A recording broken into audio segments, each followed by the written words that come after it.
Buenas noches. Hola, hola.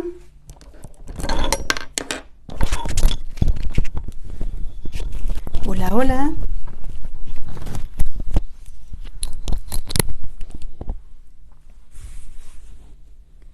Muy buenas noches.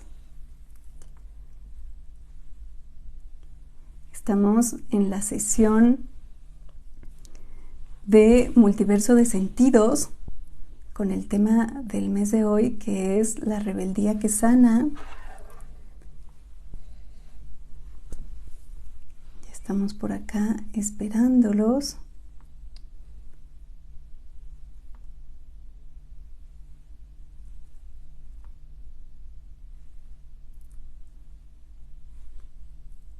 Voy a esperar a que se conecten,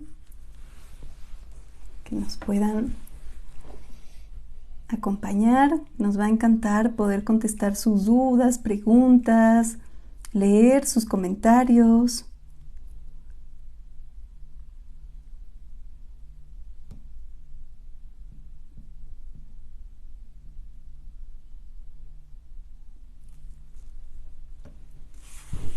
Hola, hola, bienvenidos.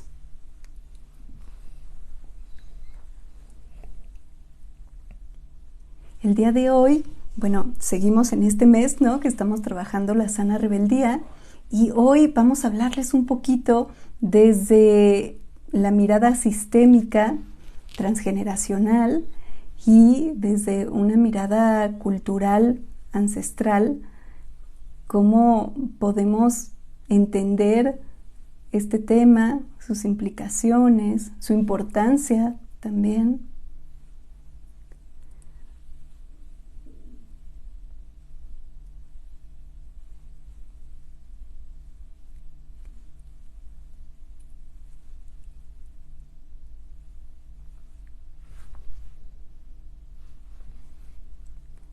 Bien, estoy esperando a que lleguen algunos más. Gracias, gracias por conectarse, gracias por estarnos viendo.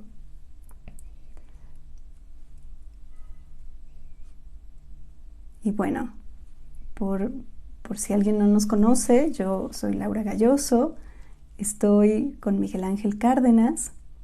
Nosotros somos los directores de Escuela Ñaupatli y es un gusto estar acá con ustedes compartiendo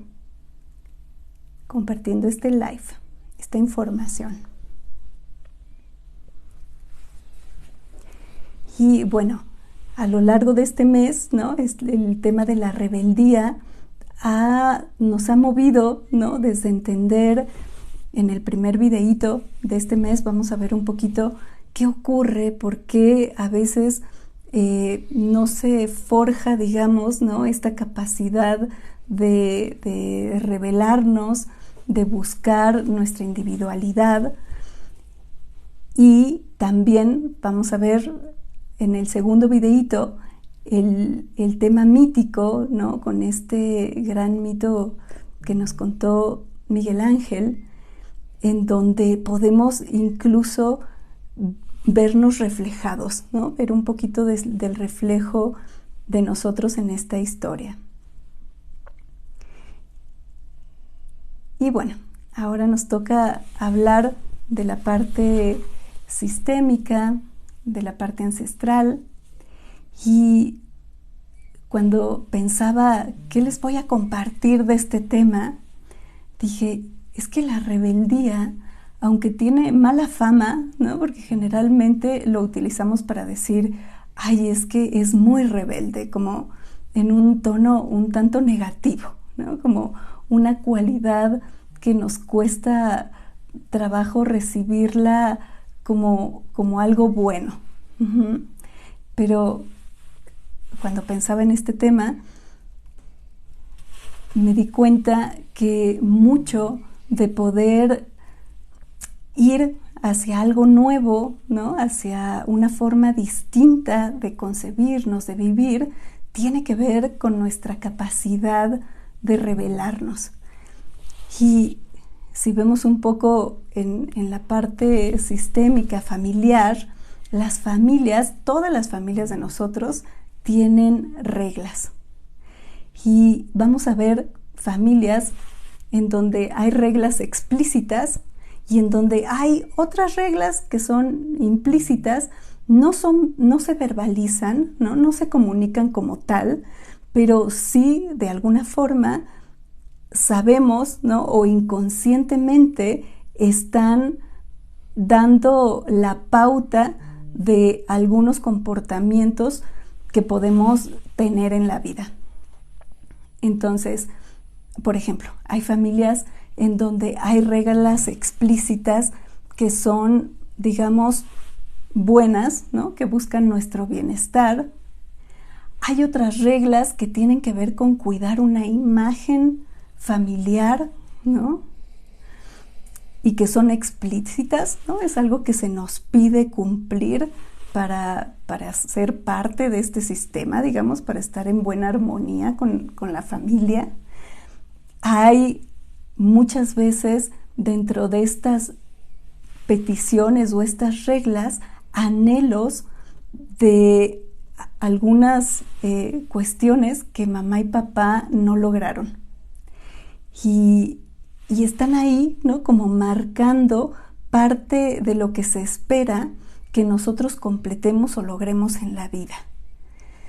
Por ejemplo, una regla explícita podría ser en esta familia no tomamos, ¿no? Por ejemplo, podría ser una regla que ayuda, digamos, al bienestar con estas comillas, mientras no se rigidice. Hay familias donde, por ejemplo, la imagen es tan importante que un tema, por ejemplo, como divorcio, ¿qué podría ser? Ir a estudiar fuera, son cosas que no están permitidas, y no tanto porque estén buscando cuidarnos, sino porque hay ¿qué van a decir los demás? ¿No? Y bajo estos términos, ellos o la familia, digamos, marca estas pautas en las que se está esperando, pues, que nosotros cumplamos con ciertas normas, ¿no? Con ciertas reglas.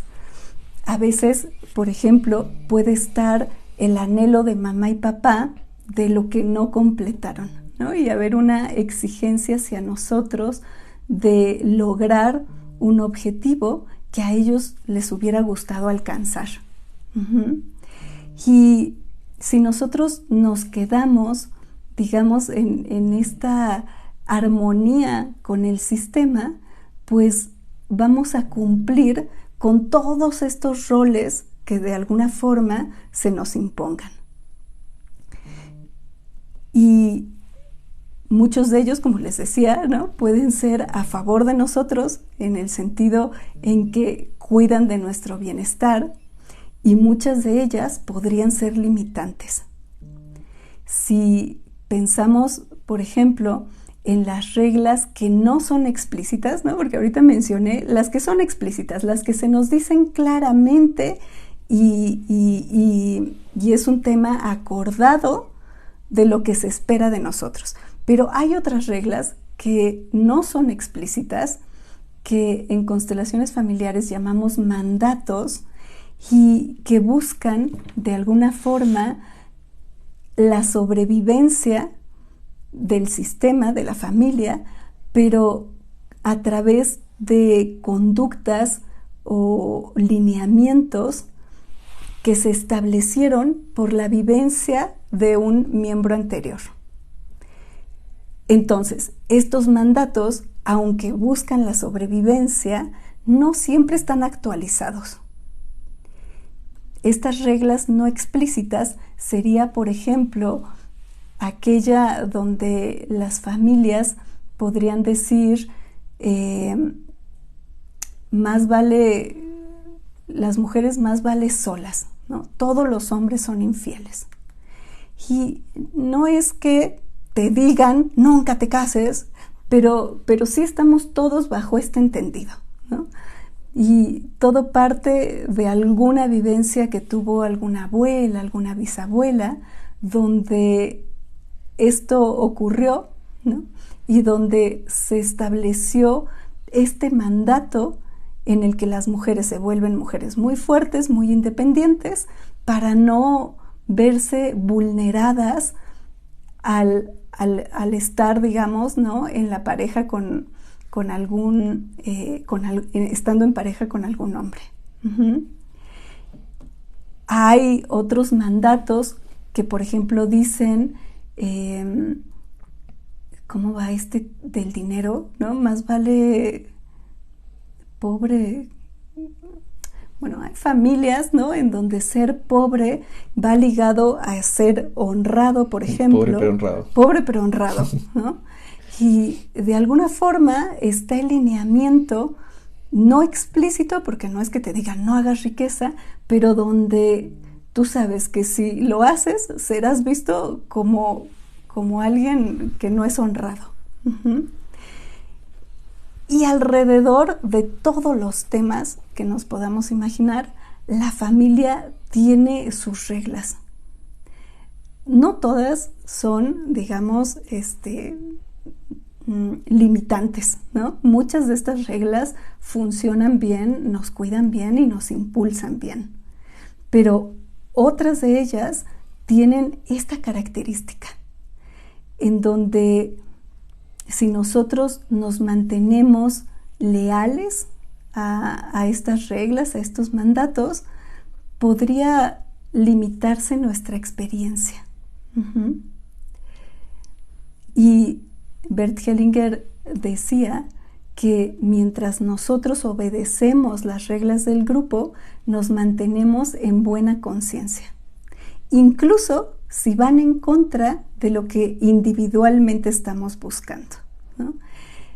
Él decía, la conciencia es este órgano de equilibrio en donde nosotros nos vamos a dar cuenta si estamos en concordancia con lo que pide el sistema o si hay algo que amenaza nuestra pertenencia. Esa es la conciencia. Pero entonces, ¿qué significa estar en buena conciencia? Que yo estoy acatando las reglas del grupo y esto asegura mi pertenencia, incluso si esas reglas del grupo son limitantes. Y la mala conciencia sería cuando nosotros nos atrevemos a ir en contra de estas reglas y sentimos que nuestra pertenencia de alguna forma se ve amenazada, aunque no sea real. Y fíjense, uno de los casos más claros que me ha tocado ver es de una consultante que ella fue la primera que en toda su familia había alcanzado una carrera y tenía, pues digamos, un trabajo distinto al que podían tener, pues, en su sistema. Y ella me decía, es que una parte de mí se vive culpable, ¿no? Y me la paso compensando, comprándoles cosas, pagándole lo que necesitan, porque cargo con una culpa que nunca me he podido explicar. Y este es el ejemplo más claro que les puedo dar, ¿no? Es una culpa que no corresponde con algo real, ¿no? Pero que sí nos dice, es que rompiste una regla del sistema, porque en esta familia nadie termina una carrera y tú lo hiciste, ¿no? Y a lo mejor, yo no sé, ¿no? Es una familia que de alguna forma encuentra más, digamos, benigno no estudiar que sí. Porque, no sé, porque te vuelves payaso, porque te vuelves creído, porque te vuelves saberlo todo, o lo que sea. Pero que está a favor de aquellos que no lo hacen. Aunque este movimiento sea inconsciente. no es que conscientemente digan que nadie estudie. A veces sí, ¿no? Pero no es que conscientemente lo digan. Pero inconscientemente se sienten unidos en esta forma de vida. Entonces, que tú salgas y lo hagas distinto, se vive con esta culpa, ¿no? Esta culpa que nos da la mala conciencia de no estar dentro de las reglas que marca el sistema. Entonces, fíjense, esta mala conciencia que genera una culpa, decía Bert Hellinger, no hay que satanizarla, ¿no? Muchos de los movimientos de libertad, ¿no?, que van a traer una información nueva al sistema, pasan por irnos con esta mala conciencia. Y sí, el costo, digamos, es que nos vamos a ir con esa culpita, ¿no?, con esa pequeña culpita de ser el distinto, de ser el que se atrevió, de ser el que salió, de ser el que sí tiene una pareja, ¿no?, de ser el que sí tiene una propiedad, de ser todas las razones por las cuales podríamos sentir que dejamos a los nuestros atrás. Y si lo pensamos desde ese lugar, fíjense cómo mucho del movimiento de poder liberarnos, digamos, de estos mandatos o estas reglas del sistema pasan por una sana rebeldía en donde pueda sostener la culpa que me va a costar, digamos, mi movimiento de independencia. Por eso quería platicarles, ¿no?, porque a veces pensamos que movernos del lugar, que abrir espacio a lo nuevo, va a ser todo bonito, todo color de rosa, todo va a caminar de lo más armonioso. Y no, lo cierto es que muchos de estos movimientos es irnos desde ahí, ¿no?, desde cargar esta pequeña culpita, esta sensación de ser el distinto. Y el gran reto es que no por eso perdamos nuestro lugar. Es decir, que no por eso nos vivamos responsables de todos los demás.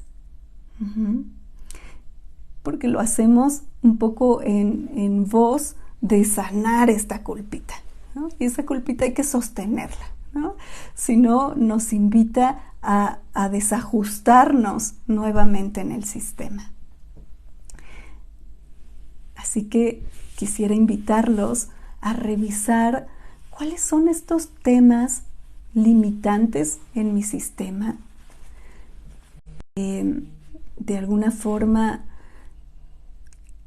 esta independencia, ¿no?, esto nuevo que me traiga esa sensación de culpa.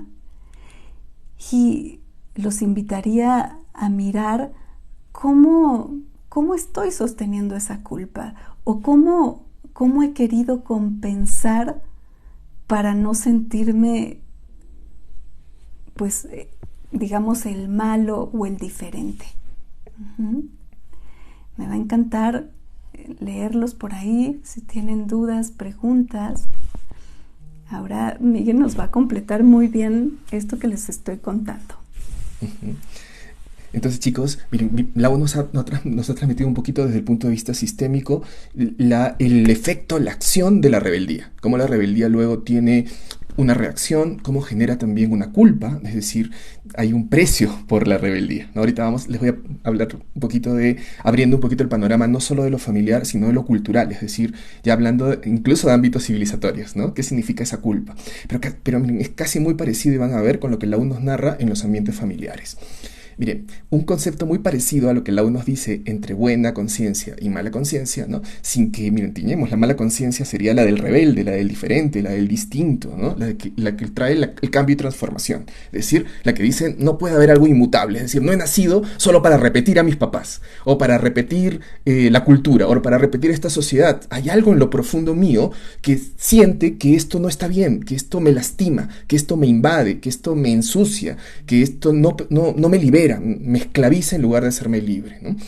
Y miren, esto que es calificado por mala conciencia, voy a hacer dos categorías muy parecidas, pero en un ambiente cultural son dos categorías que habló Carl Jung, este famoso psiquiatra, nos viene todo este conocimiento maravilloso de los arquetipos, de la sombra, de abrir el inconsciente, de abrir a los símbolos, a la imaginación y a la magia, ¿no? Entonces, mire, él hablaba de espíritu de la época y espíritu de la profundidad. Mire, muy parecido, es como si el espíritu de la época fuera una familia global, ¿no? En el que, como Lau decía, este espíritu de la época tiene prejuicios, tiene forma de ver la realidad, tiene enfoques, ¿no? Pero que uno, como si fueran nuestros enfoques porque los hemos bebido, porque los hemos escuchado en papá, porque los hemos escuchado en el maestro, porque han sido parte de nuestra época, incluso encierran prejuicios, ¿no? Prejuicios contra lo diferente, contra lo distinto, contra lo que viene a transformar. Y son inconscientes, o sea, no es que uno diga, ay, voy a ser homofóbico, ¿no? Como mucho y como hemos nacido, o voy a ser machista. A veces sale una frase así como, uy, pero una mujer no puede sola, te vas a ir, ¿cómo vas? Y luego uno se descubre y ¿no? Esta parte que uno dice que se decodifica, ¿no? Se deconstruye, ¿no? Pero es eso, el espíritu de la época son esos prejuicios, esas formas de ver que tienen que ver con lo que nos engloba en la sociedad, en lo cultural. Y luego emerge un espíritu de profundidad, que es una parte nuestra que está aquí, adentro, ¿no? Que siente que ese espíritu de la época no me libera, al contrario, me reprime, me castiga y va contra mi singularidad. Miren, el propio Carl Jung, ¿quién era Carl Jung? Miren, era un psiquiatra, él creció en el espíritu de la época, estamos hablando de fines del siglo XIX y comienzos del XX, épocas llamadas positivistas. ¿Qué era el positivismo? Era la glorificación de la ciencia establecida, de lo racional, ¿no? De que el amor era una reacción físico-química, ¿no? Que podemos definir cosas como la libertad o el amor por una ciencia biológica, mecanicista, ¿no? Pero eso era ser inteligente, eso era el espíritu de la época, ¿no? Entonces, si tú te atrevías a hablar, miren, de magia, ¿qué? ¡Qué locura! Y alma había sido desterrado, chicos, de la psicología. La psicología que psique es alma, era el logos, la lógica del alma, pero se convirtió en conductismo. Entonces, en lugar de ser psicología, era puro conductismo, pura racionalidad, así como si fuéramos máquinas, ¿no? En un extremo grande. Y Jung, emergiendo el espíritu de la profundidad, empieza a hablar de alma. Imagínense en este espíritu hiper irracionalista, hablar de alma, era wow, o sea que Jung quería y trajo las culturas ancestrales, había antropología y nos hablaba de lo que tenían las culturas ancestrales en una época de racionalidad occidental instrumental a todo lo que da. Fue un rebelde. Emergió el espíritu de su profundidad, ¿no? Miren, casi es lo que nos dice un poquito al lado cuando nos dio los ejemplos de la familia, ¿no? Creces en un ambiente con sus prejuicios, sus imposiciones, bajo esos esquemas no hay otros esquemas y tu profundidad emerge esta singularidad y choca y se enfrenta. Jung decía, cuando emerge la profundidad siempre hay un precio, lo que nos decía al lado de la culpa, ¿no? O sea, Jung lo expulsa Freud, ¿no? Que Freud también tenía que ver con ¿no? un espíritu trajo la sexualidad oponiéndose a la moral victoriana, que era una moral ultraconservadora. La sexualidad, ¿no? Vamos, sí, podemos hablar de sexualidad y el inconsciente también se mueve por sexualidad, pero claro, vivía un poco reduccionista con eso. Llega Jung y le habla del alma y le dicen místico, le dicen esotérico, pese a que era un psiquiatra, chicos, era un erudito, el tipo era cultísimo, ¿no? Era un saber maravilloso, pero que quería esa fusión ciencia-alma, ciencia-magia, ¿no? Y pagó un precio, o sea, lo expulsaron, quedó en una psicosis tremenda, él atravesó aspectos bien grandes, lo denostaron, lo humillaron. Miren, esto que viene con el distinto. Si Jung estuviera ahorita viviendo con nosotros, ahorita Jung sería el referente total, porque nuestro Zeitgeist, es decir, el espíritu de nuestra época, como se dice en alemán, estaría muy afable, muy amistoso con volver al alma, ¿no? Pero en esa época Jung fue un adelantado, ¿no? Pero su espíritu de la profundidad, su singularidad tenía que emerger y chocó contra esto. Entonces Jung decía, claro, para el espíritu de la época, un espíritu de la profundidad es como un pecado, tiene que pagar un castigo, ¿no? Entonces, qué pena, ¿no? Vamos a ver luego, les voy a contar un poquito cómo ancestralmente hay que dialogar entre estos espíritus, siempre hay. Cada generación siempre va a traer algo distinto, chicos, o sea, siempre tenemos algo distinto a papá. Vamos a ver la religión, la sociedad, el amor de manera distinta a nuestros padres. Y si somos padres, tenemos que estar preparados para que los hijos tengan una visión distinta también. Siempre, la humanidad siempre se ha movido en lados que se van a un extremo y otros lados con rebeldía compensan, ¿no? Hemos vivido lados, de verdad, la humanidad ha vivido lados muy cientificistas o racionalistas y luego emerge el romanticismo. No el romanticismo como la categoría con la que se lucha el feminismo de estas imposiciones, el romanticismo como un movimiento del alma, de la naturaleza, de la aventura, ¿no? Del arte, ¿no? De volver a lo inefable, ¿no? Justo aparecía la etapa romántica del 19 oponiéndose al realismo. Es como si estuviéramos siempre volviendo, como si la rebeldía fuera un ámbito compensatorio, viniera a compensar el extremo de una generación. ¿Qué pasa ahora, miren chicos? Yo estoy muy emocionado, por ejemplo, con lo que está ocurriendo en el espíritu de la época. Si esto que les voy a contar hubiera ocurrido 20 años antes, estaríamos en una indignación tremenda. Les contaba que vivimos en una época hiperracionalista, instrumental, ¿no? De un capitalismo brutal en el que todos tenemos que producir, no puede descansar, ¿no? Pues, glorifican la producción. Y esta racionalidad, este espíritu de la época viene a destrozar el planeta o nuestra vida en el planeta. Entonces, ahorita estamos sentados de verdad ante una gran crisis humana, pero planetaria, de lo que estamos haciendo. Hace poquito, en un juzgado de la Amazonía peruana, en Nauta, acaban de declarar al río Marañón como sujeto de derecho. Miren qué interesante, sujeto, no objeto, ¿ah? Mira, vemos todo lo que decía la ciencia, el cientificismo, que eran objetos, cosas, que no tienen vida, que no tienen alma. Le acaba de reconocer alma. Le acaba de reconocer que como tú, como yo, como las sociedades anónimas, como las transnacionales, ¿no? El río es sujeto de derecho y que la comunidad amazónica es guardiana. ¿Okay? Si esto hubiera sido 30 años antes, en el que más aferrado estaba aquí, hubiera sido una locura. En ese momento hubo mucha rebeldía. Mira, nuestras culturas ancestrales lo hacían. En ese momento eran vistos como inferiores, no racionales, ignorantes. ¿Cómo van a pensar que tiene alma la naturaleza? ¿Cómo? Ay, su ecología. Si hay que producir, si el consumo es infinito, si las necesidades vienen como esta lógica ultracapitalista que vivimos, ¿no? Pero ahora miren, con lo que estamos, ahora emergen, ya esta es otra corriente que ya está, en Canadá también se declaró un río como sujeto de derechos, es decir, que tiene dignidad, que tiene valor en sí mismo, que no depende de una racionalidad costo-beneficio. Entonces miren, qué rebeldía maravillosa ahora, en el que la naturaleza, como decían nuestras culturas ancestrales, tienen alma, son sujetos, tienen vida. Yo no puedo abusar o no puedo contaminarlas o no puedo talarlas para producir y destrozar la vida, ¿no? Entonces miren, el espíritu de la época tuvo una rebeldía, hubo mucha gente, muchos próceres, de verdad, de la lucha ecológica, del renacer de las filosofías de los pueblos originarios, vistos aquí, y ahorita el espíritu de la época los está trayendo porque estamos surgidos de eso, porque estamos ante una debacle planetaria, ¿no? Entonces miren, qué interesante, es algo que nace de la profundidad, ¿no? Rebelión, miren, viene de algo que se revuelve, pero mira, revuelve. ¿Ves? Una rebeldía vuelve, ya está, por más que uno se crea así muy progre, muy aquí, muy estoy aquí, mi rebeldía, ya hay un abuelo que se rebeló antes, ¿no? Yo me acuerdo, por ejemplo, mi mamá, bueno, cuento un caso personal, mi mamá, una persona del evangelismo, ¿no? Le dio sentido en un momento de su vida, el catolicismo no le dio sentido, se volvió evangélica, ¿no?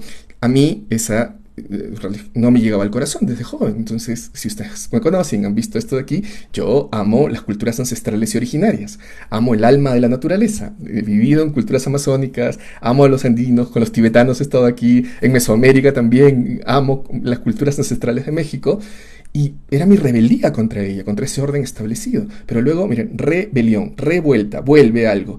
Pero luego, yo no sabía que mi abuela, la abuela materna, miren, yo crecí con el ambiente paternal, ¿no?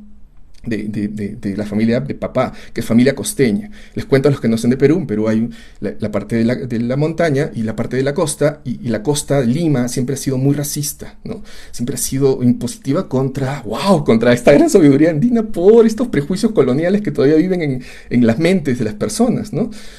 Entonces mi familia paterna nunca le dio lugar a esto. Es más, mi abuelita materna murió cuando yo era chiquito, pero mi abuelita materna era de los Apus.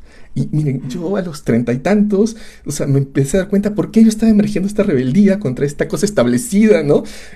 Judeocristiana, y por qué venía una cosa muy, muy más antigua que eso, ¿no? Y venía de mi abuela era así, mi abuela leía Hoja de Coca, mi abuela amaba los sapos, amaba la tierra, era de la sierra, era serrana, ¿no? Esto que maravillosamente, esta cosa maravillosa, pero tenía que ver con una rebeldía, una rebelión, algo que revuelve, vuelve, para compensar luego un extremo, que es muy necesario, ¿no? Entonces, miren chicos, es muy necesario entonces, siempre hay rebeldías que tienen que ver, que son necesarias, porque hay un extremo, ¿no? Ese orden establecido ha caído en un extremo, es importantísimo y es como si algo regresara, ¿no? No es lo mismo, siempre es como si fuera una espiral, no es un círculo perfecto, pero regresa, hay un precio. Mi precio fue un poco separarme luego de los ambientes maternos, pagar un poco una lejanía porque no seguía ese Dios judeo cristiano, ¿no? Hay un precio, ¿no? Hay un precio luego, pero luego vamos a ver un poquito lo que dice Camus, lo que dicen otros pensadores, que es muy necesario porque se siente una singularidad y uno no solo, al final uno no es egoísmo, uno lo hace por algo más. Miren, esto que yo tanto defendía ahora es una cosmovisión planetaria que sabemos que tenemos que volver a amar, a no transgredir a la naturaleza, a que hay un alma, a volver a convivir bien, o nos vamos a destruir completamente bajo la racionalidad occidental instrumental, ¿no? Entonces lo que nació como una rebeldía, miren, en su momento una tontería, o sea, en su momento hablar de magia, en su momento hablar de saberes simbólicos, de hablar de metáforas vivas, hablar de respeto a la naturaleza viva. Hacer naturaleza era una tontería, era una locura, era una ignorancia. Ahora es parte de una noción que es ultra urgente, que lo necesitamos más que nunca. O sea, ¿no? Este paradigma occidental ya están pensando Mons en irse a Marte, ya este paradigma se va a fugar, ¿no? Los que nos quedamos aquí vamos a quedarnos amando a la Tierra, ¿no? Entonces, siempre que se ilumina una parte, chicos, por eso siempre la rebeldía es parte de la vida, ¿no? Siempre que se ilumina algo, se oscurece algo. Quien cree tener el mundo solo tiene la mitad del mundo, decía Jung, ¿no? Entonces, siempre hay una parte que va a compensar. Cualquier cosa con la que nos identifiquemos, cualquier sistema de valores que tengamos, siempre va a haber un contravalor, ¿no? Que si yo me aferro al mío, se va a transformar en una rebeldía ahí necesaria con la que tengo que dialogar. En el mundo del Ande siempre uno habla con los factores, ¿no? Nosotros no, en Occidente no se habla. Pues este es el factor, esta es la familia, estas son las normas, esta es la conciencia buena, este es el espíritu de la época y, como dicen los mexicanos, te chingas si no lo aceptas, ¿no? Y realmente, ¿no? Aparece, ¿no? El chingón interior que dice, no, esto no puedo, ¿no? Necesito darle un lugar a mi singularidad, ¿no?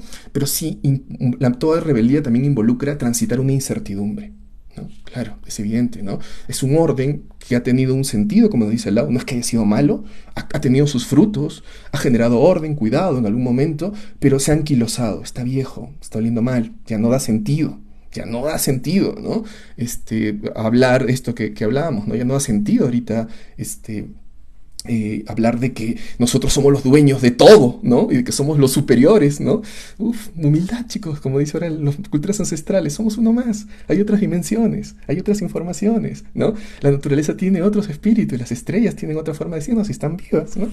Entonces hay que transitar una incertidumbre porque hay otras certidumbres. Eso es un poco lo que dice la rebeldía cuando hay algo establecido. Hay otras miradas, hay otras certidumbres.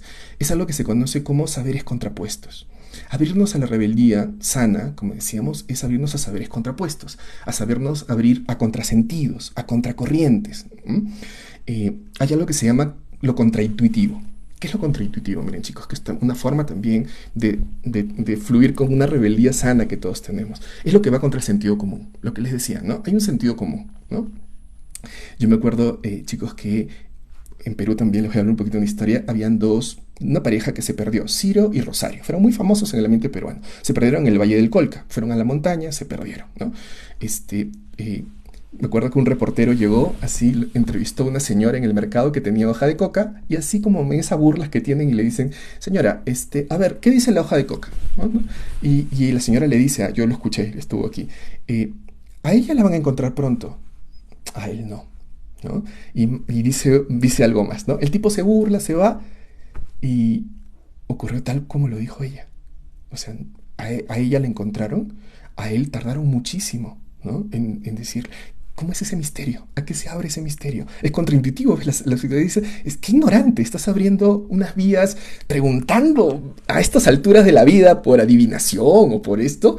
El maestro ancestral te diría, ¿Qué pasa si el ignorante eres tú, que te quedas en solo tu dimensión? Y antes conocíamos cómo abrir puertas de información, de contacto, de diálogo, de conexión con otras sabidurías y otras fuentes de información que emergen con nosotros y que también nos necesitamos por reciprocidad, ¿no?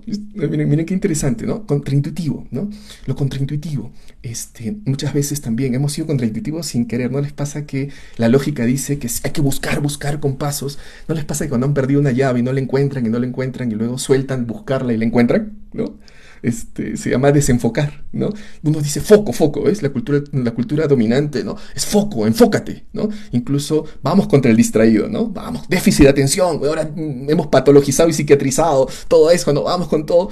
¿Y qué pasa si hay contraintuiciones? Desenfocar, no solo focalizar, desenfocar, ¿no? Desenfocar también. Hay momentos que dicen, no, pero si quiero sanarme de algo, ¿no? Y contraintuitivo, supónganse, ¿no? Empeóralo, ¿no? Suponte que estoy con el jefe y ya he ido, no lo soporto, me humilla, me explota, ¿no? Y no puedo, ya he ido a muchas estrategias que me han dicho, hasta le he enviado el rayo rosado según el New Age y nada, ¿no? Empeora, vuélvete más servil para que veas, agudices las contradicciones y sepas cómo cambiar. Contraintuición, ¿no? No me estás diciendo que hay que no hacer, no, pues haces algo que va contra un sentido común. Es una rebeldía maravillosa, práctica, ¿no? O por ejemplo, paso a paso, siempre paso a paso. Yo tenía un maestro budista tibetano, Nankai Norbu, que tenía el Dzogchen, que miren, siempre uno dice cuando va un paso y aprende, ¿no? Paso a paso. Él llegaba, lo tenías aquí, y te iniciaba en lo más iluminado de todos los Budas, ¿no? O sea, te entraba aquí, porque decía, y si no te vuelvo a encontrar, te lo daba todo antes, no era el paso a paso, ¿ves? Y era maravilloso, porque luego tuvimos el orgullo muchos, porque era un Buda viviente en esta época, de haber estado gracias a eso, porque luego falleció, ¿no? Si hubiéramos ido paso a paso, pero no hubiera llegado lo maravilloso, ¿ves? Mira, contraintuición, saberes de contracorriente, ¿no? La rebeldía también aplicada maravillosamente, ¿no? Nuestra cultura, por ejemplo, va contra el distraído. Eso es un poquito, eso va mi rebeldía, chicos. O sea, si tengo que hablar un poquito de aquí, yo siempre he sido un distraído. O sea, me veías y yo siempre estaba, no sé, que estaba en la luna, ¿no? O aquí, ¿no?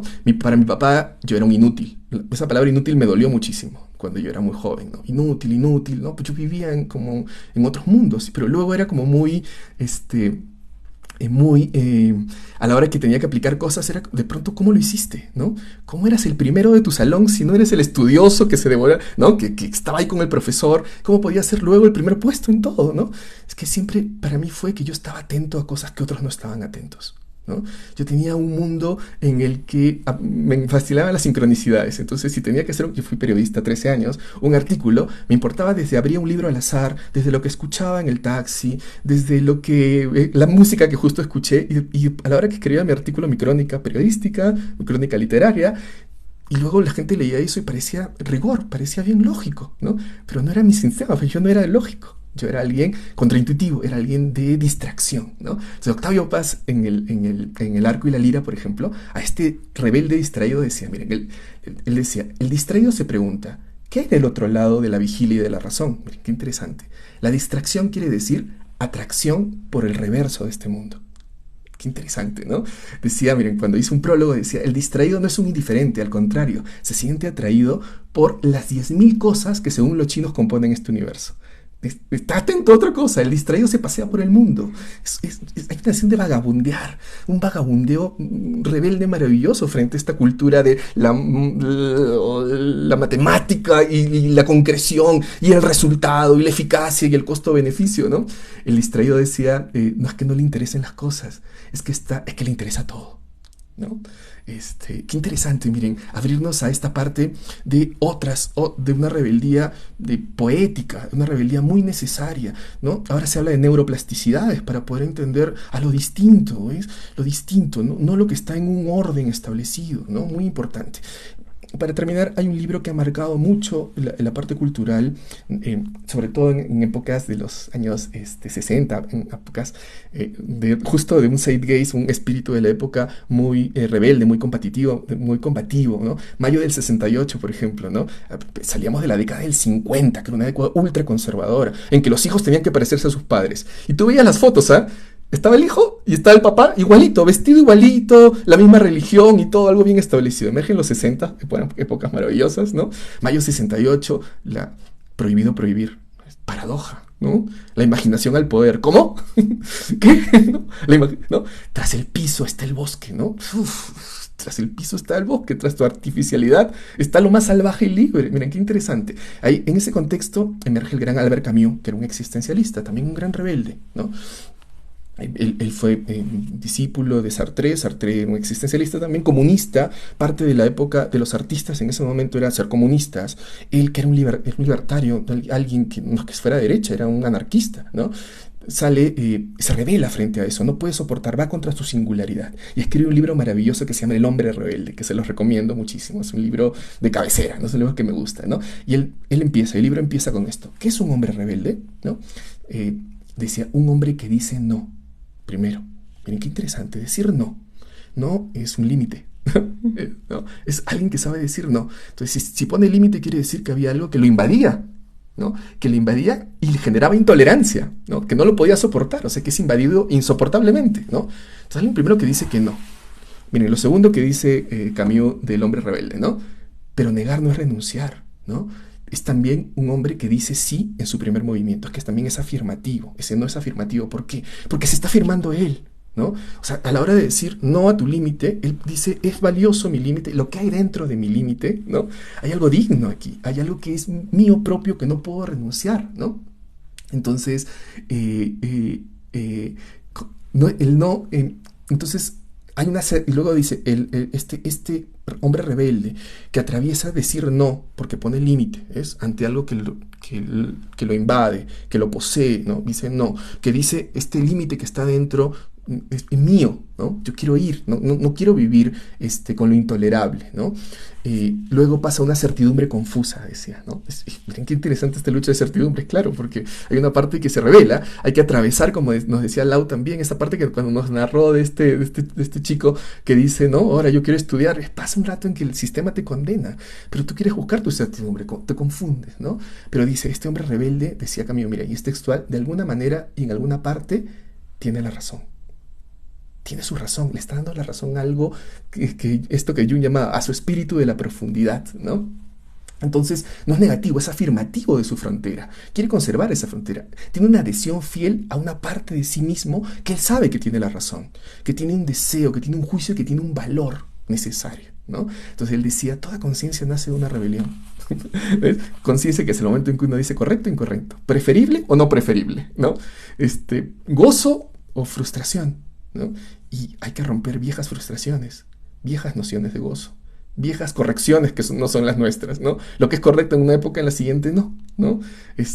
Imagínense ahora el reggaetón en los años 50, ¿no? Sin condenar ni bueno ni malo, es parte de una época, ¿no?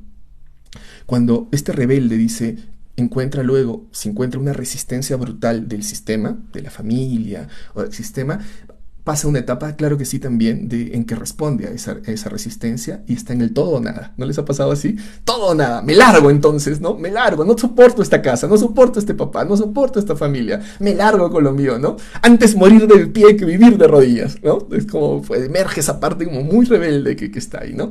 Entonces, miren, esta fase Camus la analiza muy bonito porque decía, miren, si el individuo en efecto acepta morir puede ser en sentido textual, bueno, o en sentido figurado, ¿ves? Soy capaz de morir a vivir ya en esta casa, a trabajar en ese empleo en el que el jefe es un tipo despótico, a vivir esa relación, ¿no? Esa relación amorosa en el que estoy desplazado, en el que estoy aquí, aceptar dejar morir algo, ¿no? Es un movimiento, decía, miren qué interesante, de estimar un bien que va más allá de tu propio destino. Es decir, como si te entregaras a algo muy trascendente, ¿no? Me voy, lo hago, sé que hay consecuencias, sé que va a haber un ramalazo, un golpazo, ¿no? Un putazo del sistema, ¿no? Pero voy porque hay algo superior, hay algo que está más allá, que sobrepasa mi propio destino. Entonces, miren, no es egoísta ese rebelde, al contrario, dice, haciendo este cambio, no solo es por mí, es por los otros, ¿no? Entonces, miren, qué interesante, una rebeldía también que luego es muy solidaria, ¿no? Entonces, ¿cómo cambiamos? ¿Cómo nos transformamos? ¿Cómo operamos grandes cambios? ¿No? ¿Cómo las mujeres lograron sus grandes cambios? ¿Cómo las culturas originarias ahora lograron sus grandes cambios? Que ahora es por fin la filosofía. Antes entramos a la universidad o en el colegio, estudiamos filosofía occidental. Y eso era ser inteligente. Y la filosofía mesoamericana, la africana, la andina. Pues ahora mismo hay toda una reivindicación maravillosa, otra fuerza que merece la pena llamarse filosofía. No solo es cosmovisión, no solo es pensamiento. Tiene un rigor maravilloso y extraordinario, ¿no? Entonces, trasciende el egoísmo, ¿no? Ya vamos en algo más allá, a una rebeldía incluso solidaria, ¿no? Entonces, vemos un poquito pasos, miren cómo nos cambió un poquito. Ahora podemos ver a la rebeldía quizá de manera distinta, quizás más profunda de lo que queremos, más solidaria de lo que podemos imaginar. Sí hay un precio, sí, pero quizás ese precio pueda ser aminorado y con esto cierro, con las que las culturas andinas llaman una especie de reciprocidad, un diálogo. En lo andino siempre hay un diálogo. El andino dialoga con la naturaleza, va a hablar con las montañas, va a hablar con estos ríos que ahora son sujetos de derecho, ¿no? Habla con esto. Huiracocha, que sería el equivalente a un padre aquí, dialoga con su pai, que sería el dios de la profundidad, ¿no? Porque sabe que todo orden va a tener su pachacute. Pachacute, que es cuando el mundo se pone de cabeza. Una revuelta, precisamente, ¿ves? Una vuelta rebelde aquí, ¿no? Y es muy necesario charlar para poder tener un equilibrio entre lo que se mantiene y lo que cambia, ¿no? Entre lo que sabe mutar y lo que sabe ser inmutable. Entonces hay que darle un lugar a la rebeldía para eso. Muchas gracias, chicos, por acompañarnos. Nos quedamos un poco con esta reflexión, ¿no? ¿Dónde necesito esta rebeldía que me impulse hacia mi objetivo? Me encanta esto último con lo que cerró Miguel, porque es cierto que cuando nosotros abrimos el espacio de nuevas reglas o nuevos mandatos familiares, dejamos mucho más libre a las generaciones que vienen. Así que claro que tiene un costo, ¿no? Que ya lo vimos un poco, como sostener esa culpa, ver que no desajustemos el equilibrio en otro sentido, pero también tiene el gran regalo de poder ver a las generaciones siguientes libres. Entonces, chicos, los invitamos en esa reflexión a mirar un poquito qué parte necesita su rebeldía en contra de estas normas o estos mandatos y qué parte necesita este diálogo de integración entre lo nuevo y lo antiguo. Les mandamos un abrazo enorme. La próxima semana van a estar los terapeutas de Ñaupatli por acá con ustedes, con otras visiones. Los esperamos con muchísimo gusto. Un abrazo enorme. Abrazotes, bendiciones.